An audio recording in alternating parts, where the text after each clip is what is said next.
سورہ بقرہ کی آیت نمبر 197 سے 200 تک آیت سنیں۔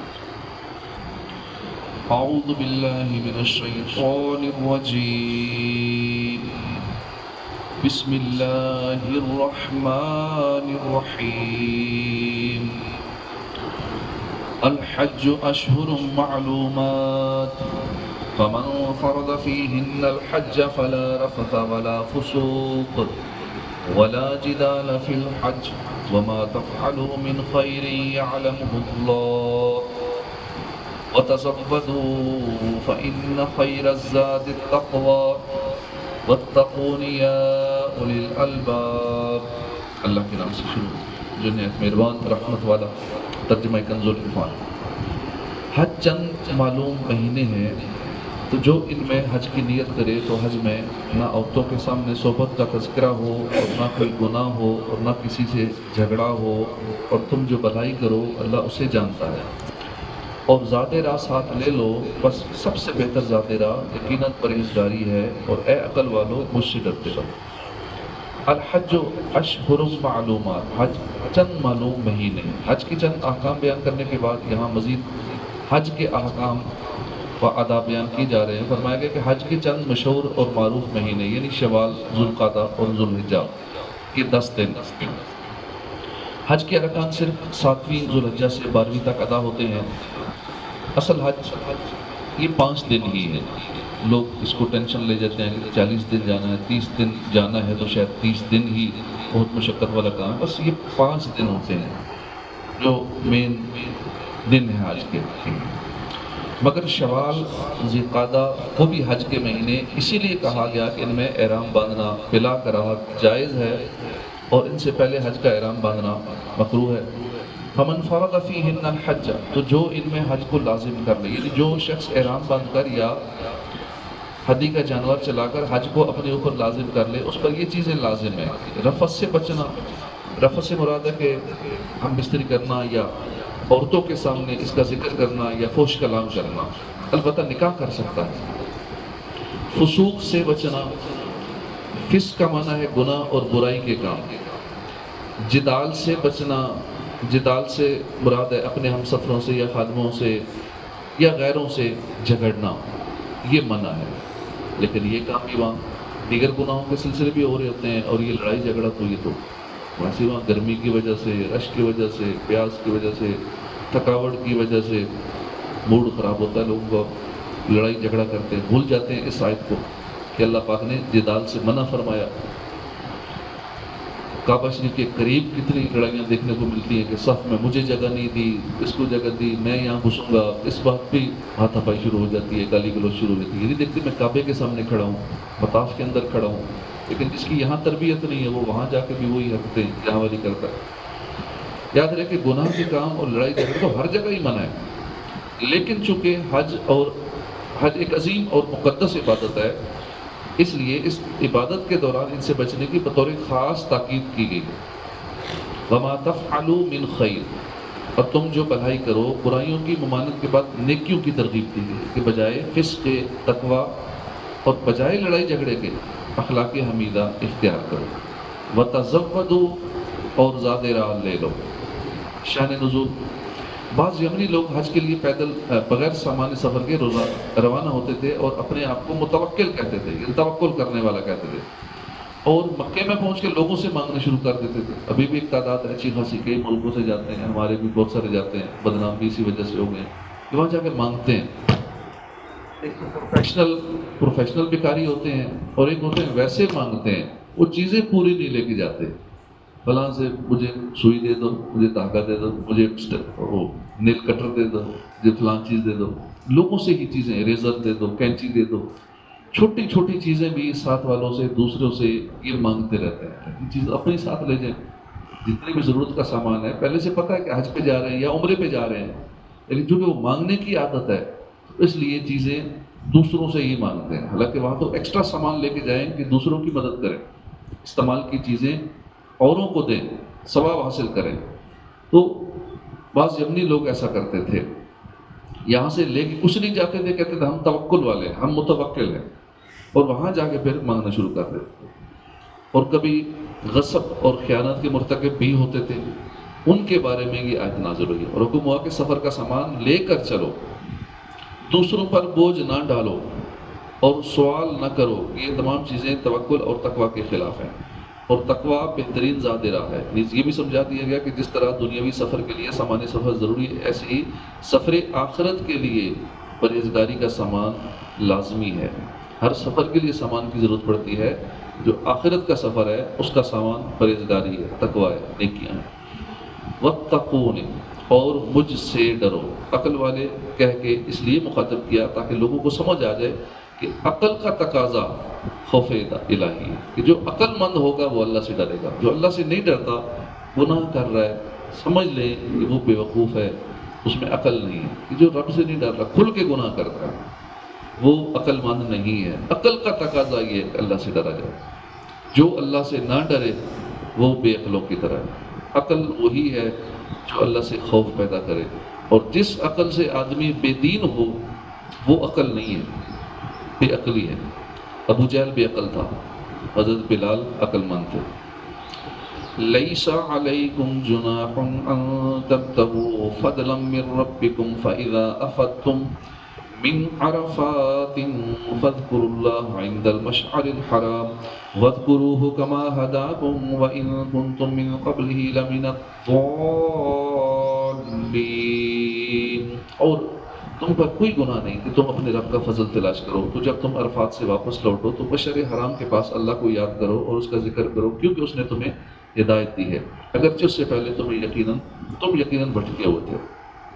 شان نزول، بعض مسلمانوں نے خیال کیا کہ راہ حج میں جس نے تجارت کی یا اونٹ کرائے پر چلائے اس کا حج ہی ضائع ہو گیا، اس پر یہ آیت نازل ہوئی۔ اس سے معلوم ہوا کہ جب تک تجارت سے افعال حج کی ادا میں فرق نہ آئے، اس وقت تک تجارت کی اجازت ہے۔ نیز یہاں مال کو رب کا فضل قرار دیا ہے، اس سے معلوم ہوا کہ مال فی نفسی ہی بری چیز نہیں ہے، بلکہ اس کا غلط استعمال برا ہے۔ ہزاروں نیکیاں صرف مال کے ذریعے کی جا سکتی ہیں، زکوٰۃ، صدقات، حج، عمرہ وغیرہ۔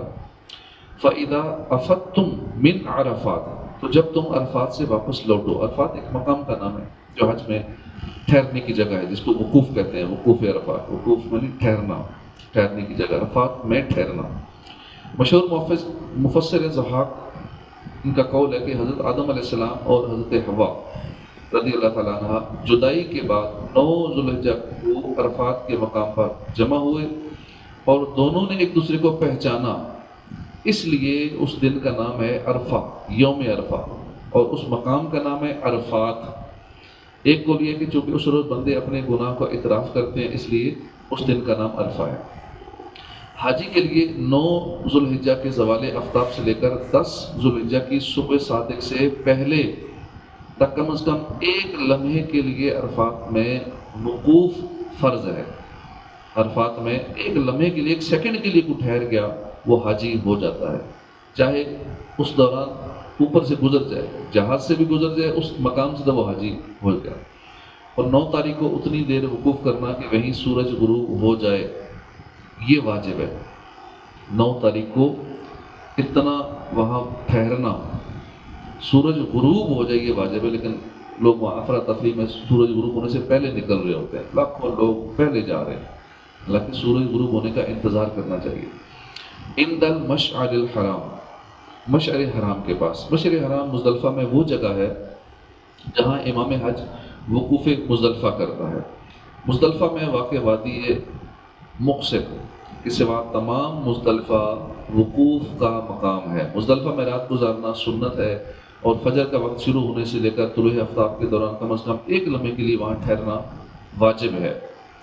فجر کا وقت شروع ہونے سے لے کر، اب وہاں بھی لوگ فجر کے وقت سے پہلے ہی آگے نکلنا شروع ہو جاتے ہیں، حالانکہ فجر کا وقت وہاں ایک لمحہ بھی کم از کم گزارنا ضروری ہے۔ طلوع فجر، جیسے فجر کا وقت شروع ہو جاتا ہے، نماز کا ٹائم شروع ہو گیا، اب وہاں نماز پڑھیں، خود بخود ہی ٹھہرنا بھی ہو جائے گا، نماز بھی ہو جائے گی، اس کے بعد پھر آگے روانہ ہونا چاہیے۔ طلوع آفتاب سے پہلے اور فجر کے درمیان کا وقت چاہے ایک لمحے کے لیے ٹھہر جائیں، وہاں واجب ہے۔ بغیر عذر وقوف مزدلفہ ترک کرنے سے دم لازم آتا ہے۔ مزدلفہ وہ مقام ہے جہاں پہ لوگ ٹھہرتے ہیں اور کنکریاں چن کے پھر آگے مینا کی طرف جاتے ہیں۔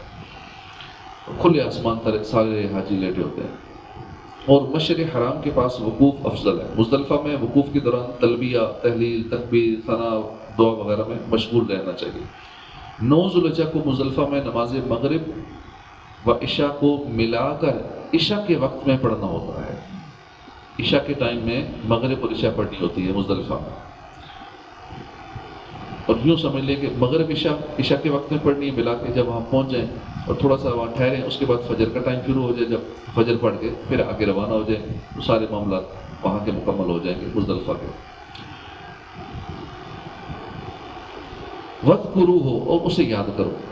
فرمایا گیا کہ تم ذکر و عبادت کا طریقہ نہ جانتے تھے، اللہ نے حضور صلی اللہ علیہ وسلم کے ذریعے تمہیں عبادت کے طریقے سکھائے، لہٰذا اس نعمت پر اللہ کا شکر ادا کرو۔ ثم افیدوا من حیث افاد الناس واستغفروا اللہ ان اللہ غفور رحیم۔ پھر اے قریشیو، تم بھی وہیں سے پلٹو جہاں سے دوسرے لوگ پلٹتے ہیں، اور اللہ سے مغفرت طلب کرو، بے شک اللہ بخشنے والا مہربان ہے۔ ثم افیدوا من حیث افاد الناس، پھر تم بھی وہیں سے پلٹو جہاں سے دوسرے لوگ پلٹتے ہیں۔ قریش مزدلفہ میں ٹھہرے رہتے تھے اور سب لوگوں کے ساتھ عرفات میں وقوف نہ کرتے تھے۔ جب لوگ عرفات سے پلٹتے تو یہ مزدلفہ سے پلٹتے اور اس میں اپنی بڑائی سمجھتے۔ اس آیت میں انہیں حکم دیا گیا کہ وہ بھی سب کے ساتھ عرفات میں وقوف کریں اور ایک ساتھ واپس لوٹیں۔ یہی حضرت ابراہیم اور حضرت اسماعیل علیہ السلام کی سنت ہے۔ اس سے معلوم ہوا کہ اسلامی احکام برادریوں کے اعتبار سے نہیں بدلتے، اور نہ ہی کسی رتبے اور مقام کی وجہ سے ان میں تبدیلی ہوتی ہے، بلکہ امیر، غریب، گورے، کالے، عربی، اجمی، سب کے لیے اسلام کے احکام برابر ہیں۔ حضرت عائشہ صدیقہ رضی اللہ عنہ فرماتی ہیں، قریش ایک مخزومی عورت کے بارے میں بہت ہی پریشان تھے جس نے چوری کی تھی۔ لوگ کہنے لگے کہ اس بارے میں رسول اللہ صلی اللہ علیہ وسلم سے گفتگو کون کرے؟ بعض آدمیوں نے کہا کہ حضرت اسامہ بن زید کے سوا ایسی جرت اور کون کر سکتا ہے، کیونکہ وہ حضور کے چہیتے ہیں۔ جب حضرت اسامہ اس بارے میں حضور سے گفتگو کی تو آپ نے فرمایا، کیا تم اللہ کی حدود کے بارے میں سفارش کر رہے ہو؟ پھر آپ نے کھڑے ہو کر خطبہ دیا اور فرمایا، بے شک تم سے پہلے لوگ اسی لیے ہلاک ہوئے تھے کہ جب کوئی مالدار چوری کرتا اسے چھوڑ دیتے، جب کوئی غریب آدمی چوری کرتا اس پر حد قائم کر دیتے۔ خدا کی قسم اگر محمد کی بیٹی فاطمہ بھی چوری کرتی تو میں اس کے ہاتھ بھی کاٹ دیتا۔ رول آف لا ایسا تھا۔ آج بھی جن ملکوں میں رول آف لا ہے وہ ملک ترقی کر رہے ہیں، جہاں کوئی قانون نہیں ہے، امیروں کے لیے اور ہے، غریبوں کے لیے اور ہے، وہ ملک پیچھے سے پیچھے ہوتے جا رہے ہیں۔ تاریخ اسلام میں مسلمان قاضیوں کے ایسے بے شمار واقعات موجود ہیں جس میں انہوں نے کسی کے رتبے اور قرابت داری کی پرواہ کیے بغیر شریعت کے احکام کو نافذ کیا۔ انہی واقعات میں سے ایک واقعہ پیش خدمت ہے۔ چنانچہ حضرت سعد بن ابراہیم رحمۃ اللہ علیہ خلیفہ ولید بن یزید کی طرف سے مدینہ منورہ کے قاضی مقرر تھے۔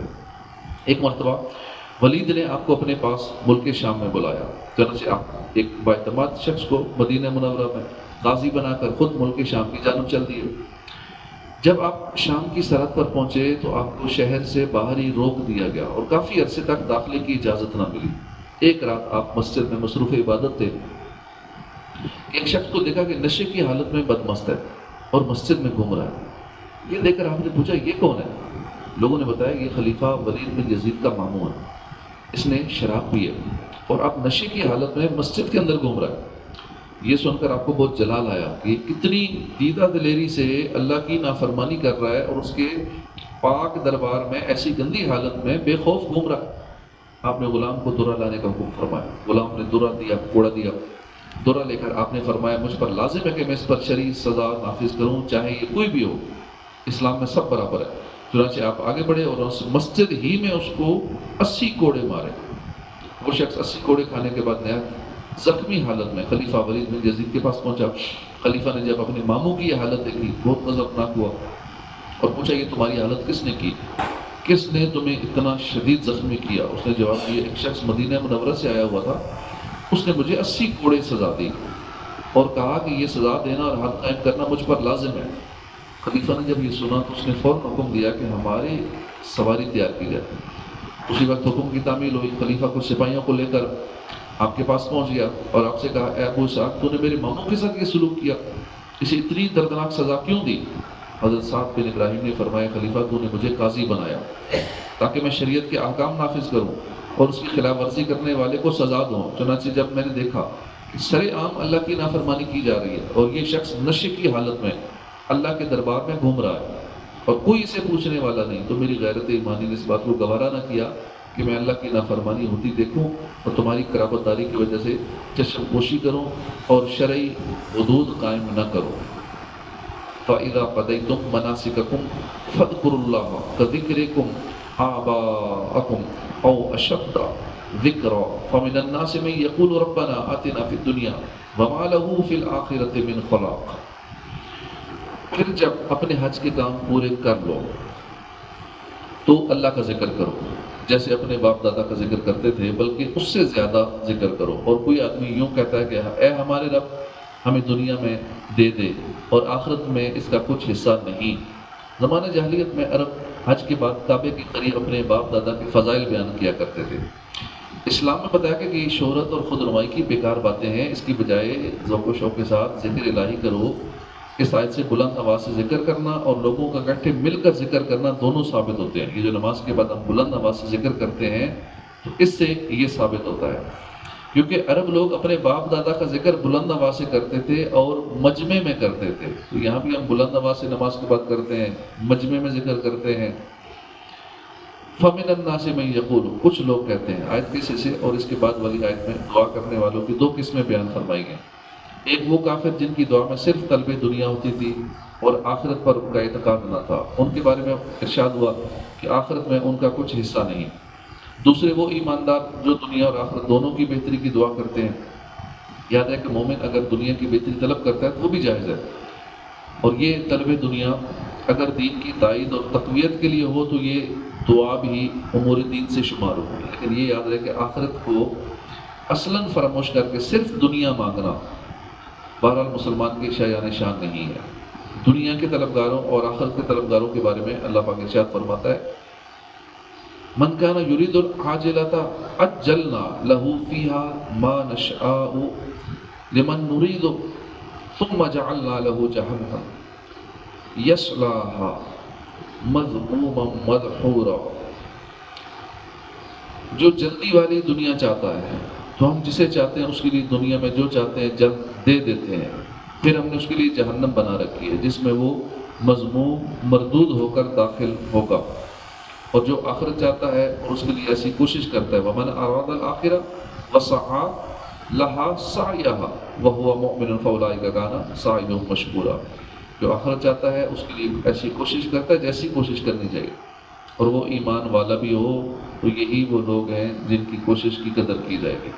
نیز ایک اور مقام پر صرف دنیا کی رنگینیوں میں مگن رہنے والوں سے اور اس کے بعد جو اللہ کے نزدیک بہتر اور افضل چیز ہے اس کے بارے میں فرمایا، زُيِّنَ لِلنَّاسِ حُبُّ الشَّهَوَاتِ مِنَ النِّسَاءِ وَالْبَنِينَ وَالْقَنَاطِيرِ الْمُقَنطَرَةِ مِنَ الذَّهَبِ وَالْفِضَّةِ وَالْخَيْلِ الْمُسَوَّمَةِ وَالْأَنْعَامِ وَالْحَرْثِ ذَلِكَ مَتَاعُ الْحَيَاةِ الدُّنْيَا وَاللَّهُ عِندَهُ حُسْنُ الْمَآبِ۔ لوگوں کے لیے ان کی خواہشات کی محبت کو آراستہ کر دیا گیا، یعنی عورتوں اور بیٹوں اور سونے چاندی کے جمع کیے ہوئے ڈھیروں اور نشان لگائے گئے گھوڑوں اور مویشیوں اور کھیتوں کو ان کے لیے آراستہ کر دیا گیا۔ یہ سب دنیاوی زندگی کا ساز و سامان ہے اور صرف اللہ کے پاس اچھا ٹھکانہ ہے۔ اے حبیب تم فرماؤ، اے لوگوں کیا میں تمہیں ان چیزوں کے بارے میں بہتر چیز بتا دوں؟ سنو، وہ یہ ہے کہ پرہیزگاروں کے لیے ان کے رب کے پاس جنتیں ہیں جن کے نیچے نہریں جاری ہیں، ان جنتوں میں ہمیشہ رہیں گے اور وہاں پاکیزہ بیویاں اور اللہ کی خوشنودی ہے، اور اللہ بندوں کو دیکھ رہا ہے۔ صدق اللہ العظیم۔ صلو علی الحبیب۔